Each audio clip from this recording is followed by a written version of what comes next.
What do you do when it comes to making an important decision? Do you find yourself struggling and wavering between A and B? Today we're going to talk about how to make critical decisions.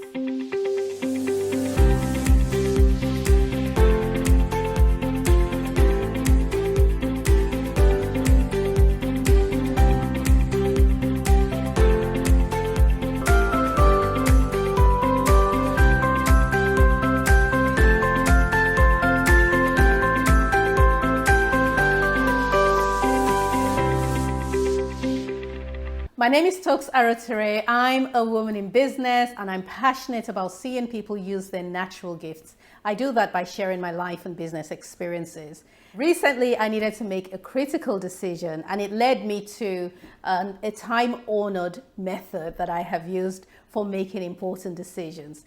I have a number of questions that I ask myself to make sure that I am choosing the right option and for the right reason.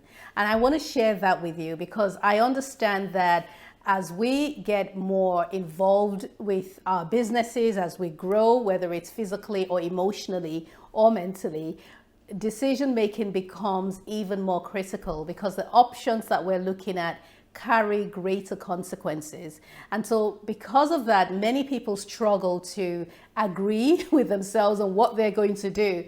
And they end up sitting on the fence or getting other people to make the decisions for them. And I found myself in this space recently. One of the questions I ask myself is, am I making this decision out of fear? Because fear happens to be one of those emotions that I constantly run into, and I'm sure you do as well. Fear is a very powerful emotion, but it makes a bad leader. So if you find yourself starting to be afraid and you're allowing the fear to drive you, then it's time for you to stop and ask yourself, am I using fear as a tool to make my decision? So I'm the founder of the Baby Cut Shop. We are a brand of luxury baby and children's furniture. And we launched our collection, our own in-house brand, exactly 1 year ago. Now, I remember the journey leading up to that. It wasn't the first time that I had attempted to launch my own brand. The first time was when I met a really lovely craftsman who was so passionate about his craft. He knew exactly what I needed. He understood what my requirements were. Communication was great. He was a trustworthy man, full of integrity. He did all the things, okay? And then we began the process. We went as far as designing a couple of cots. I think we designed 3 different baby cots. And then we were then going on to the next stage, which was to make the very first samples and just kind of see the best wood to use and all of that. And guys, that was when I chickened out. Fear just showed up at that point because it just felt like such a strong commitment or such a big commitment that I wasn't ready to go further, and I put a stop to it. I was afraid of the outcome. I was afraid that I wouldn't be able to see it through. I was afraid that I wouldn't have the funding to proceed. And at that time, I hadn't yet learned that powerful lesson which guides me today, which is begin weaving and God will provide the threads. I thought that I needed to see the full picture, the full provision before moving forward. I remember a story I read about a woman who was so talented in the kitchen. She was a great baker. She made the most delicious cakes. Her friends and family would come to her and she'd bake for them, and they just started paying her because her cakes were that good. Very soon, word spread, and her delicious cakes fell into the hands of a TV producer who happened to work for a shopping channel. They gave her a slot in the shopping channel and said, listen, these cakes are so good, they're going to go in an instant. So here is your slot. This is how much you need to, how many pieces you need to make. This is how many you need to supply every week. And they began talking, and it became clear that she would not be able to fulfill this part of her business processes from her kitchen. She'd need to rent a commercial kitchen. And that was when she balked and she stepped back and actually closed her business because the fear of going into something so grand was just too much for her. Contrast that with Carol's daughter, founded by Lisa Price. Lisa Price is a fabulous entrepreneur, and she also founded her business in her kitchen.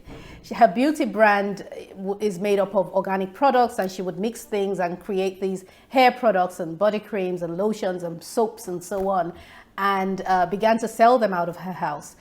Years later, it fell into the hands of a TV person who then used it on Oprah or passed it on to Oprah, and the rest is history. History to the tune of $27 million. That's how much she sold her company for. I believe that the fear that I experienced that made me stop halfway into producing my first line of furniture, the fear that the baker experienced that made her stop and close down her business is the same fear that Lisa Price experienced with each step as she took her business to the next level. My point is that fear is present at the point of making a decision, but don't allow fear to be what drives what you do next.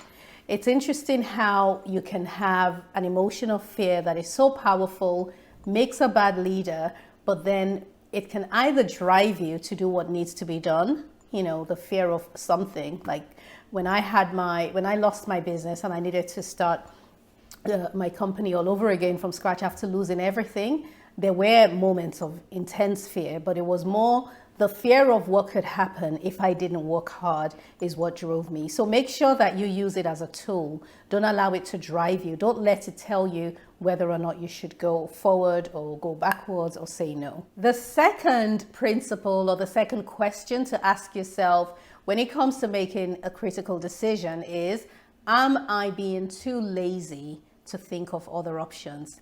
You see, there are decisions that you can make when you're driving. When I'm driving to work, I can make the decision, when I get home, I'm going to make pasta or pounded yam or whatever it is. But there are decisions that you need to take time out to make. I just got back last week from the beautiful island of Madeira. I was gone for 7 days. I needed a break, but I also had some decision making to do.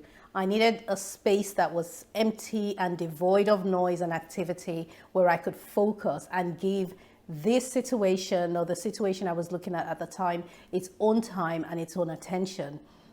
The heavier decisions require energy. It requires time. It requires attention. It requires heavy thinking. And it's not because you are incapable of making a smart decision on the fly. It's just that when it comes to situations that carry more consequences or heavier consequences, you really want to give it more time. And so laziness comes in when you're just not ready to give it that level of attention. It shows up when you're just like, I'll just do this and see what happens, or that's when you find yourself running to other people to ask for their own opinions. And other people's opinions is something that I've talked a lot about on my podcast, Living Inside Out, because for me, that was one of the drivers of some of the worst decisions I made in my life. Some of the worst conclusions I came to were guided by the opinions of others. And I truly believe that nobody knows what's inside you. Nobody knows the deepest truths that you carry except you. Even if it's not immediately obvious to you, your consciousness knows what's true, and your consciousness knows what decision to take, what to make, and what direction to take. So make sure that when you have a serious decision to take, set time aside to concentrate, to focus, to think, to eliminate the problems and just really give it the attention it needs. It's not the time for you to pick up the phone and start calling all of your friends and asking what they think, and then you decide, well, most people feel I should go in this direction or I should do ABC. Things like making a decision about a relationship to get into or to get out of, buying a business or investing in a business, changing careers, all of that, your innermost being knows exactly where to go. I've heard the expression people use called your internal GPS. We all have our internal GPS. We all have a silent, subtle direction giver, if you like, that literally just takes us in the direction that we should go in life. and it's not very obvious, but it's there. So learn to give the time, the attention, the energy towards making decisions. Take some time away. If you can't get away from your busy environment, just go into, I don't know, the park or somewhere just to give it time to think, and the answer will come to you. My third and final question is, am I doing this because I fear missing out? FOMO is one of the reasons why we should make a choice. You're given the option between A and B, and you are too scared to choose the one that you know is best for you. You don't want to let go of the other one because you fear what you're going to miss out in that area. I remember when I needed to change a relationship I had with someone, and this person had great qualities about them, and they were just so valuable to me in many ways. But on the other hand, they had some questionable traits that I literally do not want associated with me. And I felt I had to weigh the pros and the cons. And I found myself trying to hold on to the pros. And I was trying to use that to justify why the relationship should remain. But in the end, I learned something, and God actually said to me, abundance is knowing that you will never run out of wisdom, advice, good relationships, good traits in people. Because what I was doing was trying to hold on to this person's good traits and using their bad traits as, payment, and say, well, it's a consequence that I have for having access to this part of them. When you fear missing out, if it's a strong enough fear, it's going to affect the ultimate decision that you make. So I have a question. How do you make decisions? How do you come to a conclusion when you're faced with options, when you find yourself at a crossroad and you don't know whether to turn left or right? Do you have a process that you use? Make sure you hit the comment box and tell me exactly what you do, or if you have used fear or have allowed laziness to drive you, or you have allowed the fear of missing out to drive your decision making. I'd really like to know. In the meantime, while you're writing, don't forget to like, share, and subscribe. Thank you for watching.